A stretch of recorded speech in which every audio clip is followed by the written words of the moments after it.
السلام علیکم ورحمۃ اللہ وبرکاتہ۔ بسم اللہ الرحمن الرحیم۔ نکاح انسانی زندگی کی بنیادی ضرورت ہے۔ مرد ہو یا عورت، زندگی ادھوری رہتی ہے جب تک کہ وہ نکاح کے بندھن میں نہ بندھ جائیں۔ یہ بڑا پاکیزہ اور مقدس رشتہ ہے۔ اللہ تعالی نے حضرت آدم علیہ السلام کو پیدا کیا اور انہی سے ان کا جوڑا حضرت حوا علیہ السلام کو بنایا۔ اس طرح شوہر اور بیوی کا یہ پہلا انسانی رشتہ وجود میں آیا۔ باقی سارے رشتے، ماں باپ، بیٹا بیٹی، بھائی بہن و دیگر رشتہ داریاں بعد میں وجود میں آئی ہیں۔ قرآن میں نکاح کی تاکید کرتے ہوئے فرمایا وَأَنْكِحُوا الْأَيَامَ مِنْكُمْ، تم سے جن کے نکاح نہیں ہوئے ہیں ان کے نکاح کر دو۔ عام طور پر ہر زمانے میں رہبانیت سے متاثر لوگوں نے شادی بیاہ کے ذریعے سے بھی عورتوں سے تعلق کو اللہ سے قریب ہونے میں رکاوٹ اور تقویٰ کے خلاف سمجھا۔ آپ صلی اللہ علیہ وآلہ وسلم نے اس کی تردید فرمائی۔ النکاح من سنتی، نکاح میری سنت کہہ کر اسے عبادت کا درجہ دیا۔ عثمان ابن مظعون رضی اللہ تعالی عنہ کی بیوی خولہ بنت حکیم رضی اللہ تعالی عنہا کے ذریعے سے جب یہ بات نبی کریم صلی اللہ علیہ وآلہ وسلم کے علم میں آئی کہ ان کے شوہر دن بھر روزہ رکھتے ہیں اور رات کو جاگ جاگ کر نماز پڑھتے ہیں اور ان کا اپنی بیوی سے کوئی تعلق نہیں ہے، تو نبی کریم صلی اللہ علیہ وآلہ وسلم نے انہیں بلا بھیجا اور فرمایا عثمان، کیا تم میرے طریقے کو چھوڑ رہے ہو؟ عثمان رضی اللہ تعالی عنہ نے عرض کیا، اے اللہ کے نبی صلی اللہ علیہ وآلہ وسلم، اللہ گواہ ہے کہ میں تو آپ ہی کے طریقے کی تلاش میں ہوں۔ آپ صلی اللہ علیہ وآلہ وسلم نے فرمایا، میں سوتا ہوں رات کے ایک حصے میں اور نماز تہجد پڑھتا ہوں رات کے ایک حصے میں، روزے نفل رکھتا ہوں اور نہیں بھی رکھتا، میں عورتوں سے نکاح بھی کرتا ہوں۔ اے عثمان، اللہ سے ڈر، تیرے بیوی بچوں کا تجھ پر حق ہے، تیرے مہمان کا تجھ پر حق ہے، تیرے جسم کا تجھ پر حق ہے، پس تو روزے رکھ اور افطار بھی کر، رات کو نفل پڑھ اور سو بھی۔ حضرت علی رضی اللہ تعالی عنہ سے روایت ہے کہ رسول اللہ صلی اللہ علیہ وآلہ وسلم نے فرمایا، علی، 3 چیزوں میں تاخیر نہ کر، ان میں سے ایک یہ کہ جب تم غیر شادی شدہ کا ہمسر پاؤ تو اس سے اس کا نکاح کر دو۔ غرض قرآن و حدیث میں نکاح سے متعلق بڑی اہم رہنمائی ہمیں ملتی ہے۔ درج ذیل 4 اہم مقاصد قابل غور ہیں۔ نکاح کا اولین مقصد ایک مرد اور عورت کے اخلاق کی حفاظت اور پورے معاشرے کو بگاڑ و فساد سے بچانا ہے۔ ابن مسعود رضی اللہ تعالی عنہ کہتے ہیں کہ رسول اللہ صلی اللہ علیہ وآلہ وسلم نے ہم سے فرمایا، نوجوانوں، تم میں سے جو شخص نکاح کی ذمہ داریوں کو ادا کر سکتا ہو اسے شادی کر لینی چاہیے۔ اس سے نگاہ قابو میں آ جاتی ہے اور آدمی پاک دامن ہو جاتا ہے۔ ہاں، جو شخص نکاح کی ذمہ داریوں کو ادا کرنے کی استطاعت نہ رکھتا ہو وہ روزے رکھے، کیونکہ روزہ اس کے شہوانی جذبات کو کم کر دے گا۔ غیر شادی شدہ آدمی ہر وقت شیطان کے نرغے میں رہتا ہے۔ جوانی کا فطری تقاضا خیالات اور جذبات کو غلط راہوں پر ڈال سکتا ہے، خصوصاً بے حیائی کے اس ماحول میں، جبکہ جذبات کو بہکانے اور بھڑکانے کا سامان ہر طرف موجود ہے۔ نوجوان لڑکوں اور لڑکیوں کو زیادہ عرصے تک اس ازدواجی زندگی سے محروم رکھنے سے معاشرے میں بڑی گھناؤنی اخلاقی بیماریاں نشو و نما پاتی ہیں۔ سورہ بنی اسرائیل میں فرمایا وَلَا تَقْرَبُوا الزِّنَا إِنَّهُ كَانَ فَاحِشَةً وَسَاءَ سَبِيلًا، اور زنا کے قریب بھی نہ پھٹکو، بلا شبہ وہ بڑی بے حیائی کا کام ہے، بڑا ہی برا راستہ ہے۔ اس برائی اور بے حیائی کے راستے سے بچنے کے لیے جہاں یہ تدبیر بتائی گئی ہے کہ مومن مرد اور مومن عورتیں اپنی نکاحوں کو بچا کر رکھیں، وہیں نکاح کو عملی ذریعہ بتایا گیا ہے۔ سورہ المؤمنون میں کامیاب اہل ایمان جو آخرت میں جنت کے وارث بنیں گے کی یہ خصوصیت بیان کی گئی ہے کہ وہ اپنی شرمگاہوں کی حفاظت کرتے ہیں۔ والذین هم لفروجہم حافظون، عملی ذریعہ کیا ہے؟ اس برائی اور بے حیائی کے راستے سے بچنے اور اپنی شرمگاہوں کی حفاظت کا الا علی ازواجہم، سوائے اپنی بیویوں کے۔ زوج سے تعلق ہی شرمگاہوں کی حفاظت کا عملی ذریعہ ہے۔ اس لیے نبی کریم صلی اللہ علیہ وسلم نے امت کو یہ ہدایت دی کہ نکاح کو آسان بناؤ تاکہ زنا مشکل ہو جائے۔ یہ بھی فرمایا کہ برکت کے لحاظ سے بہترین نکاح وہ ہے جس میں کم سے کم خرچ ہو۔ آج امت نے نبی کریم صلی اللہ علیہ وآلہ وسلم کی ان ہدایات کو نظر انداز کر کے اپنی بدعمالیوں کے ذریعے نکاح کو مشکل بنا دیا۔ حال یہ ہے کہ چاہے بال بال قرض میں ڈوب جائے، مکان جائیداد بک جائے یا گروی رکھنے کی نوبت آ جائے، اولاد کے لیے ترکہ میں چھوڑنے کے لیے کچھ نہ بچے مگر رسموں، بدعتوں، نمود و نمائش کے ہنگاموں سے دستبردار ہونے کے لیے تیار نہیں، جس کی وجہ سے آج نوجوان لڑکے اور لڑکیاں بے حیائی کے اس برے راستے کی طرف جا رہے ہیں۔ یہ راستہ ان کے لیے آسان ہو گیا ہے، بالخصوص بڑے شہروں میں۔ اللہ تعالی ملت کے نوجوانوں کی حفاظت فرمائے۔ ابو ہریرہ رضی اللہ عنہ فرماتے ہیں نبی کریم صلی اللہ علیہ وسلم نے فرمایا 3 طرح کے لوگوں کی مدد اللہ نے اپنے ذمے لے لی ہے۔ اس میں سے ایک وہ آدمی ہے جو عفت اور پاک دامنی کی زندگی بسر کرنے کے لیے نکاح کرنا چاہتا ہے مگر غریبی رکاوٹ ہے۔ سورہ بقرہ آیت 186 میں روزوں سے متعلق مسائل کا ذکر کرتے ہوئے فرمایا گیا کہ تمہارے لیے روزوں کے زمانے میں راتوں کو اپنی بیویوں کے پاس جانا حلال کر دیا گیا ہے۔ ہن لباس لکم وانتم لباس لہن، وہ تمہارے لیے لباس ہیں اور تم ان کے لیے لباس۔ جس طرح لباس اور جسم کے درمیان کوئی پردہ نہیں رہتا، اسی طرح تمہارا اور تمہاری بیویوں کا باہمی تعلق ہے۔ لباس کا نمایاں پہلو آدمی کے جسم کے لیے ساتر ہونا ہے جس سے عیوب کی پردہ پوشی ہوتی ہے۔ ٹھیک اسی طرح شوہر اور بیوی ایک دوسرے کے جنسی جذبات کے لیے پردہ فراہم کرتے ہیں۔ بہرحال نکاح کا پہلا اور اہم مقصد ہر مومن مرد اور عورت کے اخلاق کی حفاظت اور اس کے ذریعے سے پورے معاشرے کو فتنہ و فساد اور اخلاقی بگاڑ سے محفوظ رکھنا ہے۔ نکاح کا دوسرا اہم مقصد سکون و راحت کا حصول ہے۔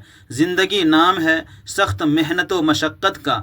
آدمی دن بھر محنت کرتا ہے، رزق حلال کے حصول کی کوشش میں ملازمت، کاروبار، تجارت، محنت و مزدوری کرتے ہوئے وہ تھک جاتا ہے۔ اسی طرح عورت گھر کی ذمہ داریوں کو ادا کرتے ہوئے تھک جاتی ہے۔ دونوں کو آرام کی، سکون و راحت کی ضرورت ہے۔ اللہ تعالی نے جہاں نیند کو تھکان دور کرنے کا ذریعہ بنایا تاکہ وہ دوسرے دن کے لیے تازہ دم ہو کر اپنی جد و جہد کو جاری رکھ سکے، وہیں اللہ تعالی نے عورت اور مرد کو ایک دوسرے کے لیے سکون و راحت کا ذریعہ بنایا۔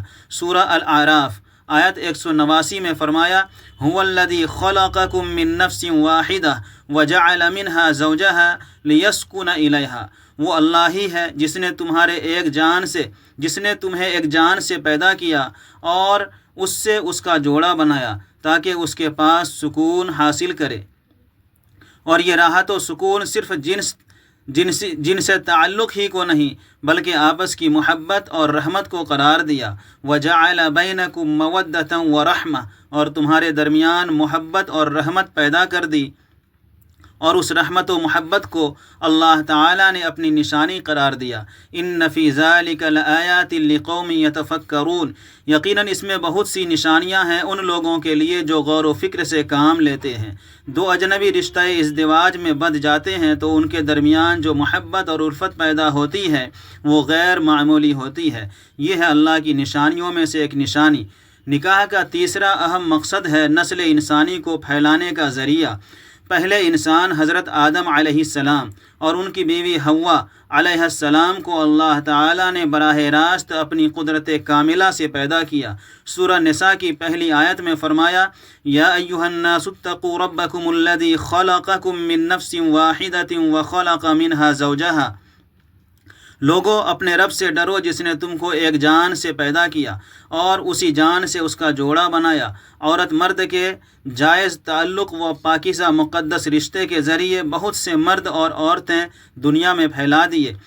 سورہ فاطر میں فرمایا، واللہ خلقکم من تراب ثم من نطفۃ ثم جعلکم ازواجا، اللہ نے تم کو مٹی سے پیدا کیا، پھر نطفہ سے، پھر تمہارے جوڑے بنا دیے۔ سورہ دہر میں اللہ تعالیٰ نے فرمایا، انا خلقنا الانسان من نطفہ، ہم نے انسان کو ایک مخلوط نطفے سے پیدا کیا۔ بیوی اور شوہر کے باہمی تعلق سے خانہ آبادی کے نظام کی تکمیل ہوتی ہے، نسل انسانی کے تسلسل کو جاری رکھنے کا ذریعہ ہے۔ حضور اکرم صلی اللہ علیہ وسلم نے اولاد کی کثرت کو پسند فرمایا، اس کی ترغیب دلائی۔ نبی کریم صلی اللہ علیہ وسلم نے فرمایا، تم بہت زیادہ پیار کرنے والی، زیادہ بچے جننے والی سے شادی کرو، تمہاری کثرت کی وجہ سے میں کہہ سکوں گا کہ میرے پیروکاروں کی تعداد دوسری امتوں سے زیادہ ہے۔ مگر افسوس آج مسلمان پروپیگنڈے سے بہت زیادہ متاثر ہیں، خاندانی منصوبہ بندی جیسی خوبصورت اصطلاحوں کے فریب کا شکار ہو گئے ہیں۔ نبی کریم صلی اللہ علیہ وسلم کے زمانے میں افلاس کے ڈر سے بچوں کو قتل کر دیا جاتا تھا۔ کہاں سے لائیں گے، کیا کھلائیں گے؟ قرآن نے رہنمائی دی، وَلَا تَقْتُلُوا أَوْلَادَكُمْ خَشْيَةَ إِمْلَاقٍ، اپنی اولاد کو افلاس کے اندیشے سے قتل نہ کرو۔ پھر ہمت بندھائی اور فرمایا، نَحْنُ نَرْزُقُهُمْ وَإِيَّاكُمْ، انہیں بھی رزق دیں گے اور تمہیں بھی۔ إِنَّ قَتْلَهُمْ كَانَ خِطْئًا كَبِيرًا، در حقیقت ان کا قتل ایک بڑی خطا ہے، بڑے گناہوں میں سے ہے۔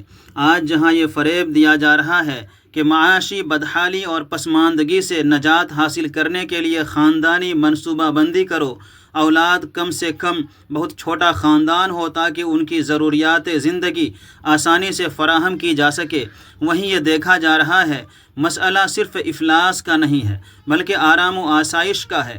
یہ خطرناک رجحان پروان چڑھا ہے کہ زیادہ بچے ہمارے عیش و آرام میں رکاوٹ ہوں گے۔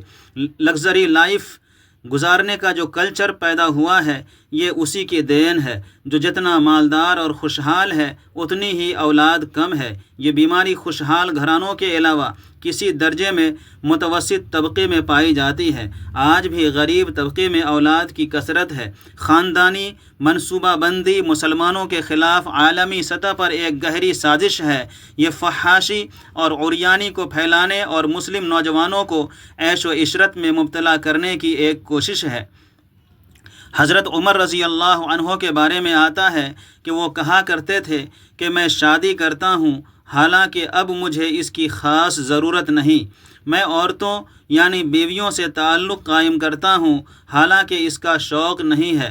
لوگوں نے حیران ہو کر پوچھا، امیر المؤمنین پھر آپ کو کون سی چیز آمادہ کرتی ہے؟ فرمایا، مجھے اس چیز کا شوق ہے کہ میری اولاد کثرت سے ہو۔ نبی کریم صلی اللہ علیہ وسلم قیامت کے دن اپنی امت کی کثرت پر باقی امتوں کے مقابلے میں خوشی اور فخر کا اظہار کریں گے، اس میں میرا بھی حصہ ہو۔ کتنا بلند اور کتنا پاکیزہ ہے حضرت عمر رضی اللہ تعالی عنہ کا نقطۂ نظر۔ اس طور کو عام کرنے کی ضرورت ہے کہ اولاد اللہ کی نعمت ہے، یہ زحمت نہیں، اللہ کی رحمت ہے۔ نکاح کے اس اہم مقصد کا شعور مسلمانوں میں پیدا کرنے کی ضرورت ہے۔ نکاح کا چوتھا اور سب سے اہم مقصد زندگی میں ایک دوسرے کی شرکت و مدد ہے۔ اللہ تعالیٰ نے انسان کی زندگی کا مقصد اپنی بندگی قرار دیا، وما خلقت الجن والانس الا لیعبدون، مرد کی زندگی کا مقصد بھی بھی اللہ کی بندگی ہے اور عورت کی زندگی کا بھی۔ اب وہ دونوں شریک زندگی بنے ہیں تو وہ اب شریک مقصد بھی ہیں، بندگی کے مقصد کو پورا کرنے میں ایک دوسرے کے ساتھی اور مددگار۔ سورہ توبہ آیت 71 میں فرمایا والمؤمنون والمؤمنات بعضهم اولیاء بعض، مومن مرد اور مومن عورتیں ایک دوسرے کے ولی، رفیق و مددگار ہیں۔ یأمرون بالمعروف وینہون عن المنکر ویقیمون الصلاة ویؤتون الزکاة ویطیعون اللہ ورسولہ، بھلائیوں کا حکم دینے اور برائیوں سے روکنے کے معاملے میں ایک دوسرے کے معاون و مددگار، نماز کو قائم کرنے اور زکوٰۃ کی ادائیگی کے معاملے میں ایک دوسرے کے ساتھی، اور اللہ اور اس کے رسول کی اطاعت کے معاملے میں وہ ایک دوسرے کے ولی۔ اس آیت میں مومن مردوں اور عورتوں کی جو مشترکہ خصوصیات بتائی گئی ہیں وہ ایک اسلامی معاشرے کی عمومی کیفیت ہے۔ ایک بھائی اور ایک بہن ایک دوسرے کے معاون، ماں باپ اور اولاد اور قریبی رشتہ دار ایک دوسرے کے معاون و مددگار۔ اسی طرح ایک اسلامی تحریک سے وابستہ مرد اور عورتیں اپنے اپنے دائرۂ کار میں ذمہ داریوں کو ادا کرتے ہوئے حسب ضرورت ایک دوسرے کے معاون۔ ان عمومی کیفیات میں جو پہلو خصوصیت کا حامل ہے وہ ہے شوہر اور بیوی کے درمیان تعاون۔ نبی کریم صلی اللہ علیہ وآلہ وسلم کی ایک حدیث میں اس کی بڑی عمدہ مثال سامنے آتی ہے۔ حدیث کا مفہوم یہ ہے کہ نبی کریم صلی اللہ علیہ وسلم نے فرمایا کہ اللہ تعالی رحمت نازل فرماتا ہے اس بندے پر جو راتوں کو اٹھتا ہے اور اللہ کی بارگاہ میں کھڑا ہوتا ہے، محض خود کھڑا نہیں ہوتا، اپنی بیوی کو جگاتا ہے، اور اگر وہ تھکان کی وجہ سے گہری نیند سو رہی ہے تو اس کے چہرے پر پانی کے چھینٹے مارتا ہے اور کہتا ہے کہ اے اللہ کی بندی اٹھ اور تو بھی اللہ کی بارگاہ میں کھڑی ہو جا۔ آپ صلی اللہ علیہ وسلم نے فرمایا اس طرح اللہ رحمت نازل فرماتا ہے اس بندی پر جو راتوں کو اٹھتی ہے اور اللہ کی بارگاہ میں کھڑی ہوتی ہے اور اپنے شوہر کو جگاتی ہے، اور اگر وہ گہری نیند میں ہے تو اس کے چہرے پر پانی کے چھینٹے مارتی ہے اور کہتی ہے کہ اے اللہ کے بندے اٹھ اور کھڑے ہو جا اللہ کی بارگاہ میں۔ نوافل کے سلسلے میں یہ اہتمام ہو تو فرائض میں یہ تعاون عروج پر ہوگا اور ہونا چاہیے۔ یہ تعاون پہلے انسانی رشتے کے آغاز ہی سے ہمیں نظر آتا ہے۔ اللہ تعالیٰ نے حضرت آدم علیہ السلام کو بنایا، انہی سے ان کا جوڑا بنایا۔ جنت میں آدم علیہ السلام کو اپنی بیوی حوا کے ساتھ داخل کیا گیا۔ جنت کی نعمتوں سے استفادے کا موقع دونوں کو ملا۔ ایک درخت کے قریب نہ جانے اور اس کا پھل نہ کھانے کی ہدایت دونوں کو دی گئی۔ قصور دونوں سے ہوا، شیطان کے بہکاوے میں دونوں آ گئے اور درخت کا پھل کھا لیا۔ شرمندگی و ندامت کا احساس دونوں میں پیدا ہوا۔ اللہ تعالیٰ کو اپنے بندوں پر رحم آیا، اس نے ان کو توبہ کے کلمات سکھائے اور ان دعائیہ کلمات کو ادا کر کے دونوں نے اپنے رب سے مغفرت و رحم کی درخواست کی۔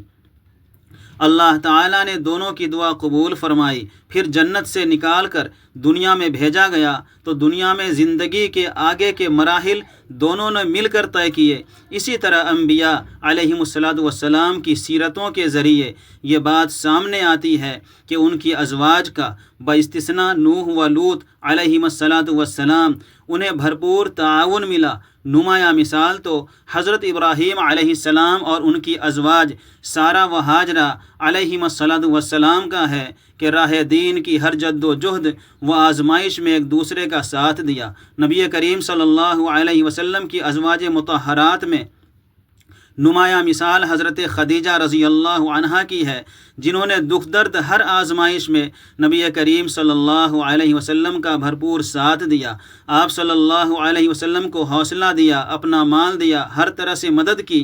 اس طرح صحابہ کی پرتوں سے یہ بات واضح ہوتی ہے کہ بحیثیت شوہر اور بیوی کے دین کے جملہ فرائض و ذمہ داریوں کی ادائی میں اہل ایمان نے ایک دوسرے کا ساتھ دیا۔